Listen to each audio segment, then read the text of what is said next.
अस्सलाम वालेकुम रहमतुल्लाहि व बरकातुहू। आज हम देखेंगे डिफरेंट मेथड्स ऑफ टीचिंग के कितने मेथड्स होते हैं टीचिंग के। तो we have already understood the definition of method. Method की डेफिनेशन देखी हमने प्रीवियस सब यूनिट के अंदर। Method is a way of doing something. ये सेंटेंस याद रखने का कि मेथड क्या है। Method is a way of doing something. कोई काम करने का तरीक़ा, पढ़ाने का तरीक़ा, उसको बोलते हैं method. In the teaching learning process method means the way to teach.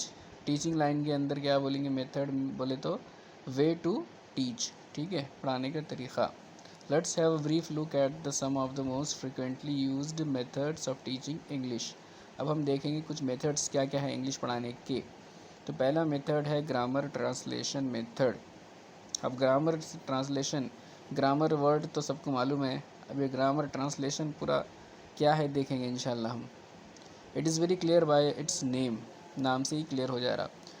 It is a grammar translation method. ये एक ग्रामर ट्रांसलेशन मेथड है। This method is also called traditional method. ये क्या है, एक ट्रेडिशनल मेथड है। इसको और क्या बोलते, ट्रेडिशनल मेथड बोलते, पुराना मेथड बोलते हैं, और क्लासिकल मेथड बोलते।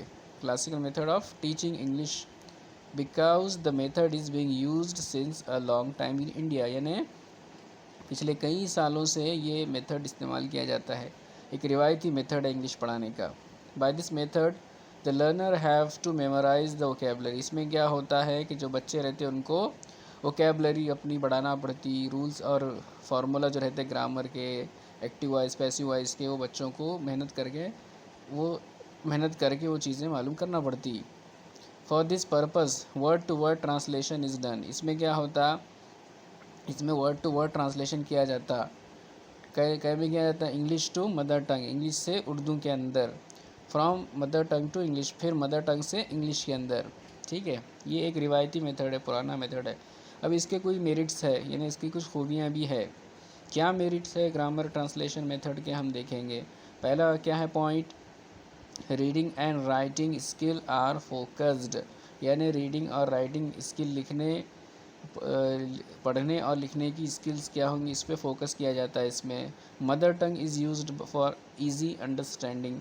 मदर टंग जो है यूज होती है आसान समझ के लिए, इजी अंडरस्टैंडिंग के लिए।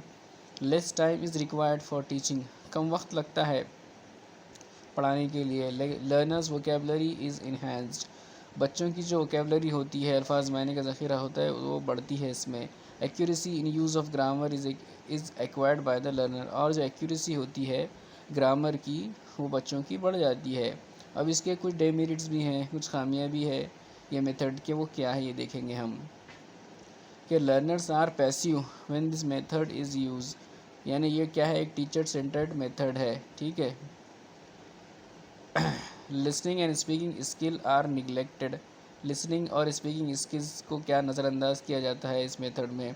It is suppose to be the teacher centred method. ये कैसा है, एक टीचर सेंटर्ड मेथड है, ये एक लर्नर सेंटर्ड मेथड नहीं है। It is dull and mechanical method. ये थोड़ा सा एक डल मेथड है, ठीक है। Learners communication skill is ignored. और लर्नर की जो कम्युनिकेशन स्किल है उसको इसमें नज़रअंदाज किया जाता है। सिर्फ रीडिंग और राइटिंग स्किल पे फोकस किया जाता है। अब दूसरा एक मेथड है डायरेक्ट मेथड। पहला है ग्रामर ट्रांसलेशन मेथड, सेकंड है डायरेक्ट मेथड। डायरेक्ट मेथड मतलब क्या, direct method is also known as natural method. यानी इसको क्या बोलते हैं, नेचुरल मेथड बोलते हैं of teaching. This method of teaching was devised against the disadvantage of traditional grammar method. Traditional grammar method पुराना है, तो ट्रेडिशनल मेथड के अंदर जो खामियां थी उसको पूरी करने के लिए ये नया मेथड को इंट्रोड्यूस किए। This method was earlier adopted by the missionary schools.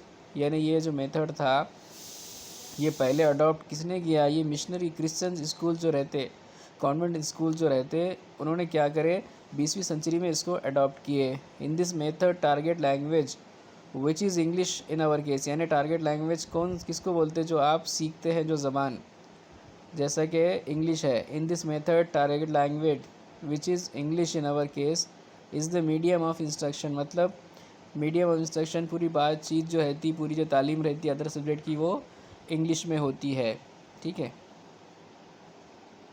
The main purpose of this method is to develop in learner the same sense that the experience with their mother tongue, यानी इसमें क्या होगा, mother tongue के अलावा English ज़बान में बच्चे क्या करेंगे, अंडरस्टैंड करेंगे इंग्लिश और बोलेंगे इंग्लिश, ठीक है। दिस लैंग्वेज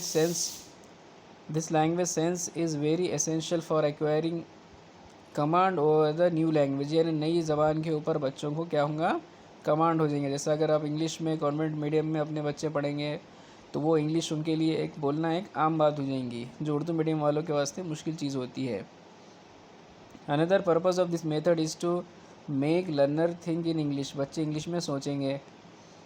अब इसके कुछ मेरिट्स है डायरेक्ट मेथड के, क्या है कि ये क्या करता है, it saves time as only one language is use, ये वक्त को बचाता है। It helps in developing listening and speaking skill, listening और स्पीकिंग स्किल इसमें इम्प्रूव होंगी। By this method the learner develop the taste of literature, बच्चों को एक लिटरेचर क्या होता है इंग्लिश का वो मालूम पड़ जाएगा। इट डेवलप फ्लुएंसी, बच्चे फ्लुएंट हो जाएंगे इंग्लिश ज़बान के अंदर, ठीक है। Learners are more active in this method, बच्चे क्या होंगे, एक्टिव रहेंगे मेथड से। Teaching of English become pleasant, और इंग्लिश कैसा एक मज़ा आएगा बच्चों को इंग्लिश बोलने पढ़ने में, ठीक है। अब इसके कुछ डेमेरिट्स भी है डायरेक्ट मेथड के, क्या डेमेरिट्स है, it is not suitable for teaching to class with large number of student, यानी जिस क्लास में ज़्यादा बच्चे हैं उन पे ये अप्लाई नहीं हो सकता। Efficient teacher are not available, यानी एक इफ़िशिएंट काबिल टीचरों की ज़रूरत होती है जो आमतौर पर नहीं मिलते हैं, तो ये मेथड उनके वास्ते मुश्किल चीज़ है। This method is not suitable for student with average learning ability, जो बच्चे एवरेज है या बिलो एवरेज है, ठीक है, उनके वास्ते ये मेथड अप्लाई नहीं हो सकता। Grammar can not be taught systematically, grammar systematically taught नहीं हो सकता, पढ़ाया नहीं जा सकता और बच्चे भी सीख नहीं सकते ये मेथड के थ्रू, ठीक है। Explanation is difficult, explanation difficult होता है डायरेक्ट मेथड के ज़रिए। Teachers need plenty of time for preparation for lesson, यानी टीचर को प्रिपरेशन में बहुत वक्त देना पड़ता है डायरेक्ट मेथड के ज़रिए। अब एक इसमें एक चीज़ दिया है इसने, कंपेयरिंग दीज टू मेथड, यानी दोनों मेथड जो है ग्रामर ट्रांसलेशन मेथड और डायरेक्ट मेथड, एग्ज़ाम में क्वेश्चन आ सकता है कि kindly differentiate between the grammar translation method and direct method. तो ग्रामर ट्रांसलेशन मेथड का मेन मकसद क्या है, अंडरस्टैंडिंग पे फोकस करता है, और डायरेक्ट मेथड कम्युनिकेशन पे फोकस करता है, बातचीत में। अब रोल ऑफ नेटिव लैंग्वेज कैसा रहता, ग्रामर ट्रांसलेशन मेथड में रोल क्रूशियल रहता है, यानी इम्पॉर्टेंट रहता। और रोल ऑफ नेटिंग लैंग्वेज में क्या रहता, कुछ भी नहीं रहता डायरेक्ट मेथड में। क्यों, क्योंकि जो मिशनरी स्कूल्स रहते हैं, क्रिश्चियन स्कूल रहते हैं, वहाँ पर ये ज़्यादा यूज़ होता है, जहाँ पे सब बच्चे इंग्लिश बोलते हैं। स्किल कौन सी इम्प्रूव होती है इसमें, ग्रामर ट्रांसलेशन मेथड में रीडिंग और राइटिंग होती है, और डायरेक्ट मेथड में बोला जाता है स्पीकिंग स्किल इम्प्रूव होती है। और ज़्यादातर ग्रामर ट्रांसलेशन मेथड में ट्रांसलेशन पे ज़्यादा ध्यान दिया जाता है इंग्लिश से उर्दू, और इसमें क्या डायरेक्ट मेथड में बोलने के ऊपर ज़्यादा ध्यान दिया जाता है।